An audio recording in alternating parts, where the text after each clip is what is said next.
Hello dear students, आज हम start करेंगे सॉलिड स्टेट फिजिक्स की फर्स्ट यूनिट क्रिस्टल स्ट्रक्चर 1। और इसमें सबसे पहले पढ़ेंगे मैटर के बारे में कि मैटर आपका किस किस स्टेट में एग्जिस्ट करेगा। Solid state, liquid state, gas, plasma और इंटरमीडिएट स्टेट। जैसे सॉलिड से लिक्विड जाएंगे, लिक्विड से गैसीय स्टेट में जाएंगे तब आपकी तो लिक्विड क्रिस्टल है, बोसन इंस्टेंट कंडेंसेशन है, न्यूट्रॉन डिजनरेट है। और इनमें से आपकी जो एक स्टेट है लिक्विड क्रिस्टल, ये आपके सिलेबस में, इसको भी पढ़ेंगे। और अब स्टार्ट करेंगे हम सॉलिड जैसे आप सबको ही पता है सॉलिड में क्या होता है, आपके जो कंस्टिट्यूएंट एटम्स हैं और जो आपकी इसकी शेप है या वॉल्यूम वो आपकी फिक्स रहेगी, चेंज नहीं होगी। अब नेक्स्ट है क्रिस्टलाइन स्ट्रक्चर पढ़ रहे हैं। तो क्रिस्टल क्या होते हैं? क्रिस्टल होती है आपकी regular periodic arrangement of atoms in 3 dimension. और क्रिस्टल, अभी ये सॉलिड के बारे में पढ़ेंगे हम, 2 फॉर्म से लेकर चल रहे हैं इसकी, क्रिस्टलाइन सॉलिड्स और अमोर्फस सॉलिड्स। इनको ग्लेसी सॉलिड्स भी कहते हैं। तो सबसे पहले पढ़ेंगे क्रिस्टलाइन सॉलिड्स। इसमें कंस्टिट्यूएंट एटम्स हैं, आयंस हैं या मॉलिक्यूल्स हैं, वो क्या करेंगे, एक डेफिनेट ज्योमेट्रिकल पैटर्न में होंगे इन 3 डायमेंशन। लेकिन इसके अंदर कोई भी रेगुलर या ज्योमेट्रिकल पैटर्न नहीं होगा अमोर्फस सॉलिड में। दूसरा है दे डेफिनेट एक्सटर्नल ज्योमेट्रिकल शेप। इनकी जो ज्योमेट्रिकल शेप है एक्सटर्नल है वो सेम रहेगी। जैसे ये एक बना दिया हमने, बेंजीन की शेप है तो दूसरी शेप भी बेंजीन, थर्ड भी बेंजीन, इसी तरह से इसकी शेप चलती रहेगी, सेम चलेगी। तो रेगुलर पीरियोडिक अरेंजमेंट है। लेकिन इसकी एक्सटर्नल शेप आपकी सेम नहीं होगी। जैसे पहली बेंजीन है लेकिन दूसरे हो सकता है आपका बेंजीन ना हो, या ये शेप आपकी सेम इसी तरह से ना आए, चेंज होकर आएगी। इस तरह से अलग अलग जाते रहेंगे, जैसे यहाँ पर भी दिखाया गया। और थर्ड पॉइंट है they have a long range order. तो रेगुलर पीरियोडिक अरेंजमेंट है तो जो रेंज का ऑर्डर होगा वो लॉन्ग होगा, लेकिन इसमें स्मॉल होगा, क्योंकि यहाँ पर आपके रेगुलरली कोई भी डेफिनेट रेगुलर पैटर्न नहीं है यहाँ पर। फोर्थ है all bonds are equally strong. इसमें सारे के सारे बॉन्ड्स क्या हैं, इक्वली स्ट्रॉन्ग होंगे, क्योंकि ऑर्डर्ड है सारे के सारे, इसमें सारे बॉन्ड सेम नहीं होंगे। अगर ये सारे के सारे बॉन्ड सेम है और रेगुलर अरेंजमेंट है तो क्या करेंगे, ये crystalline solids have sharp melting points but they do not have sharp melting points. Sharp melting points मतलब एक टेम्परेचर ऐसा आएगा जिस पे सारे के सारे बॉन्ड स्ट्रॉन्ग, जो इक्वली स्ट्रॉन्ग है, सारे के सारे ब्रेक हो जाएंगे। लेकिन ये इक्वली नहीं है सभी, तो सभी एक टेम्परेचर पे ब्रेक नहीं होंगे। They are अनाइसोट्रोपिक। अनाइसोट्रोपिक का मीनिंग है कि सभी डायरेक्शन में इसकी प्रॉपर्टीज डिफरेंट होंगी। और ये दे आर आइसोट्रोपिक। आइसोट्रोपिक है इसका मतलब है कि जितनी भी डायरेक्शन में जाओगे 3 डायमेंशन 3 डायरेक्शन में, तो इसकी प्रॉपर्टीज सेम रहेंगी। इनको हम क्या कर सकते हैं, इनकी प्रॉपर्टीज़ के आधार पर हम कह सकते हैं कि ट्रू और स्टेबल सॉलिड है, लेकिन ये ट्रू और स्टेबल सॉलिड आपके नहीं है। इनको हम कंसिडर करते हैं सुपर कूल्ड लिक्विड सेट आई विस्कोसिटी। तो ये डिफरेंस था आपका क्रिस्टलाइन सॉलिड्स और अमोर्फस सॉलिड्स के बीच में। नेक्स्ट हम स्टार्ट करेंगे क्रिस्टलाइन सॉलिड। जैसे हमने सबसे पहले बताया था कि ये इंटरमीडिएट स्टेट है किसके बीच में, सॉलिड एंड लिक्विड। इसके अंदर जो मोस्ट ऑफ लिक्विड क्रिस्टल्स हैं ऑर्गेनिक मटेरियल्स हैं, और ये मटेरियल जो होंगे आपके लार्ज रोड लाइक स्ट्रक्चर होगा इनका। इनकी लेंथ होगी 1 to 3 नैनोमीटर और इनकी ब्रेड्थ होगी, या अक्रॉस कह सकते हैं 0.3 to 1 नैनोमीटर। इनके एंड मॉलिक्यूल्स हैं जो वो पोलराइजेबिलिटी शो करेंगे, और तो इनकी ऑर्डर अरेंजमेंट है वो किसके कारण है, weak van der Waals forces के कारण है। और ये आपके 1 डायमेंशन और 2 डायमेंशन में एग्जिस्ट करते हैं, पर 3 डायमेंशन में आपके एग्जिस्ट नहीं करते। तो अब नेक्स्ट पढ़ेंगे कि कितने टाइप के आपके लिक्विड क्रिस्टल्स हैं। इनके नाम दिए गए स्मैक्टिक, नमैक्टिक और कोलेस्टिक। तो सबसे पहले स्मैक्टिक मेजोफेज। मेजोफेज है इन बिटवीन को स्टेट आती है, उसी का नाम दे रहे हैं मेजोफेज की। मीडियम, जो बीच में जो मीडियम फेज आएगा उसको smectic mesophase. Most order layer like structure होगा, और जो एटम्स हैं आयंस हैं वो आपके पैरेलल अलाइन होंगे एक दूसरे के, इसमें सारे के सारे।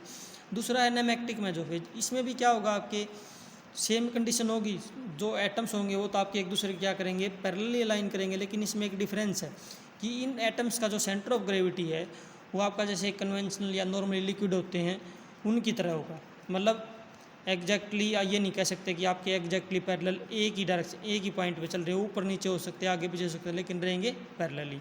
तो अब यहाँ से सबसे पहले हम डायग्राम से समझते हैं। ये डायग्राम है सबसे पहले, जैसे ये स्मैक्टिक है। स्मैक्टिक में ये एटम्स आपके, ये प्लेन है ए डैश, ये एक्सिस है एल। तो नॉर्मल है जब ये आपकी प्लेन के एक्सिस, तब ये एटम सारे के सारे पैरेलल हैं। अब दूसरे केस में क्या बना रखा है, यही प्लेन और यही एक्सिस, लेकिन इस केस में इन दोनों के बीच में एंगल है, एंगल फाई। तो इस एंगल के साथ भी क्या हो सकते हैं, आपके ये पैरेलल हो सकते हैं एक दूसरे के साथ। इस तरह से भी आपका स्मैक्टिक फेज बन सकता है। दूसरा आपका नमैक्टिक फेज। इसमें हमने क्या बताया था कि सेंटर ऑफ ग्रेविटी वो क्या है, इरेगुलर है, रेगुलर नहीं है। यानी कि एक सेंटर ऑफ ग्रेविटी यहाँ पर है, दूसरे का यहाँ पर, थर्ड का यहाँ, फोर्थ यहाँ, फिफ्थ यहाँ, इसी के अकॉर्डिंग कोई 6th यहाँ पे आ गया, इन बिटवीन ये आ गया। ये जिस तरह से इसको जगह मिलेगी वैसे ही फिक्स्ड है, लिक्विड की तरह इरेगुलर हैं लेकिन होंगे पैरेलली, ये दोनों के अंदर डिफरेंस होगा।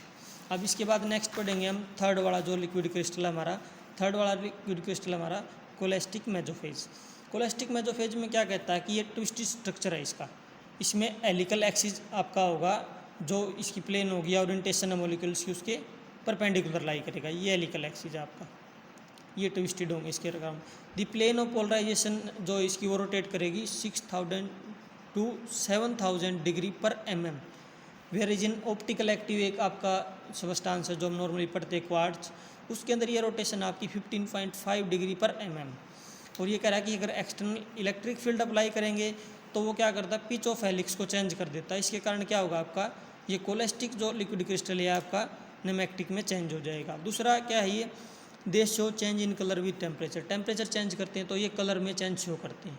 तो इसकी इस प्रॉपर्टी का कहाँ पर यूज हो सकता है, जैसे हमने टेम्परेचर चेंज किया कलर चेंज होगा, थर्मोमीटर्स बना सकते हैं हम कलर्ड, क्योंकि जैसे ही कलर चेंज करेगा किसी टेम्परेचर पे कोई कलर है किसी पे कोई, तो हमें पता होगा कि किस कलर पे कौन सा टेम्परेचर है। इस तरह से हम एक कलर्ड थर्मोमीटर इसके साथ बना सकते हैं। दूसरा ये एलसीडीज़ में भी यूज़ होते हैं, जैसे ये आपकी pitch of the helix change हो रही है तो इसकी ओरिएंटेशन चेंज होती जाएगी, जैसे जैसे ओरिएंटेशन चेंज होगी ये टेक्नोलॉजी में यूज होगा। लिक्विड क्रिस्टल डिस्प्ले जैसे हम एलसीडी कहते हैं, कुछ वो चीज़ हैं, और भी कुछ हैं आपकी इलेक्ट्रिकल एप्लियंसेस जहाँ पर इसकी एप्लीकेशंस हैं। उसके बाद नेक्स्ट टॉपिक आपका crystal translation vectors and axis. तो क्रिस्टल ट्रांसलेशन वेक्टर का मतलब है कोई भी आपका क्रिस्टल है, क्रिस्टल पहले बता कि regular periodic arrangement of atoms in 3 dimension, कोई पॉइंट्स ले लो, जैसे ये कोई एटम्स है 1 2 3 4 5 6 7 8 9 10, इस तरह से पॉइंट्स हैं। एक पॉइंट से दूसरे पॉइंट पे गए, दूसरे से तीसरे पे गए, ये तो ट्रांसलेशन आपकी। इस ट्रांसलेशन को हम कैसे रिप्रेजेंट कर सकते हैं, यही आपकी क्रिस्टल ट्रांसलेशन वेक्टर्स के थ्रू शो करेंगे। तो ये ट्रांसलेशन शो की गई है n1 इंटू ए vector plus n2 into B vector plus n3 into सी वैक्टर। वहाँ पर क्या आपके n1 n2 और n3 ये तो इंटीजर्स आर्बिट्रेरी, और a vector b vector and c vectors क्या आपके known as crystal translation vectors. ठीक है, the application of operation represented in 1, ये जो पहली इक्वेशन ली इसके अंदर जो रिप्रेजेंट की गई है उसको हम इस तरह से भी शो कर सकते हैं। जैसे पहली पोजीशन है कोई पॉइंट की आर है हमारे पास, उस पर हमने ट्रांसलेशन लगा दी टी, तो आर प्लस टी चेंज हो जाएगी दूसरी पोजीशन, नई पोजीशन का नाम दे दिया हमने आर डैश, तो आर डैश को लिख सकते हैं आर प्लस टी, किसके बराबर आया n1 into A vector n2 into B vector plus n3 into C vector. For perfect crystal बोला इसने, मतलब आर डैश और आर में कोई चेंज नहीं आया, वही same translation as it is आ गई आपकी। इसका मतलब क्या है, ये किस केस में पॉसिबल होगा आपका, जब क्रिस्टल आपका परफेक्ट होगा, लेकिन अगर आपका क्रिस्टल इम्परफेक्ट है तो आपकी ट्रांसलेशन के बाद पॉइंट सेम नहीं आएगा। ये पॉइंट सेम आने का मतलब क्या है, इसका मीनिंग है कि उसके अराउंड का जो इन्वायरमेंट है वो सेम रहेगा। जैसे ये पॉइंट से इसमें गए तो इसका भी इन्वायरमेंट सेम है, दोनों से आगे जाओगे ये भी सेम है, लेकिन अगर पीरियोडिक अरेंजमेंट नहीं है, कोई इन बिटवीन है ऐसे ऊपर नीचे, उस टाइम पे ये कंडीशन आपकी सेम नहीं रहेगी। जैसे यहाँ पर दिखा रखा है, ये कोई पॉइंट आर रिप्रेजेंट कर रखा है, इसके ऊपर ट्रांसलेशन लगा दी टी, हमने क्या किया R plus T is equal to R dash, ये ट्रांसलेशन है। ट्रांसलेशन के बाद ये जो न्यू वेक्टर आया ये आपका सिमिलर होगा कि इस पॉइंट के आर डैश की तरह, इसका एनवायरनमेंट सेम है, और ये परफेक्ट क्रिस्टल के लिए सेम है, और इम्परफेक्ट क्रिस्टल के लिए आपका क्या रहेगा, डिफरेंट हो जाएगा।